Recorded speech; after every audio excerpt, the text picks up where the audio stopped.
Hello everyone. Welcome back to Neffy Cat. Thank you so much for joining us today. We're really happy to have you. So today I wanted to go into the specific topic in financial education about the difference between positive debt and negative debt. And Neffy Cat and his staff here are here to show us. So yesterday we were beginning to touch on real estate and how that can be a liability or an asset. In Nefertim's case, it holds all his stuff. It can hold all his toys. And in that regard, it seems like an asset. But if he learns how to use that to make money and to bring more things into his life, then he's using his real estate as an asset. So an angle of that, just recognize, is that in America, our economy is based on debt. So yes, it's really important to pay off your debts. Yes, get high interest debts and particularly paid down or off. But there's a very big difference also between positive and negative debt. And negative debt goes into the angle we were talking about, is that the debt that just doesn't give you anything back, or maybe gave you something like a new television, but you're paying on it for 2 years because you have a monthly payment. And your wallet ends up looking like this. That's a negative debt.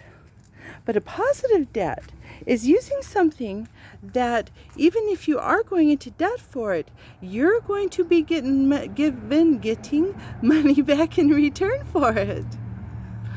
It is actually able to bring benefit into your life, such as if you purchased an apartment complex.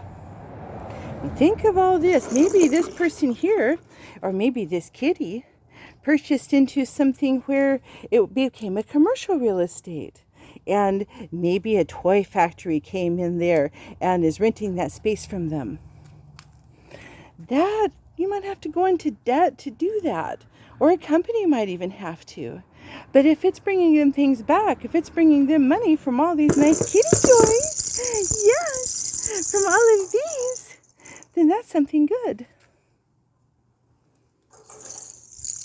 Okay, I want to give another example here. We've already covered the house, real estate. We've also just discovered the basic concept, talked about the basic concept. And now let's take a look at these. Let's take a look at this corn. So if you look at that and you see corn, what do you see? You see corn that you might be able to pop into popcorn, or you might be able to soak it and grind it into cornmeal, or you might be able to use it for corn on the cob. But what if you take each of those seeds and you grow that into a new plant? And each of those new plants has several corns of cob. Maybe each one has 5 corns of cob. Well, then you're using that. Let's say that you went into debt in order to have that. Well, when it's giving you this back that can turn into lots of future corn plants and lots of future corn cobs and multiply, then you're using positive debt. You're using debt in a positive way. Our yard over here has this very old apple tree. Some of you may recognize this type, a waxy king.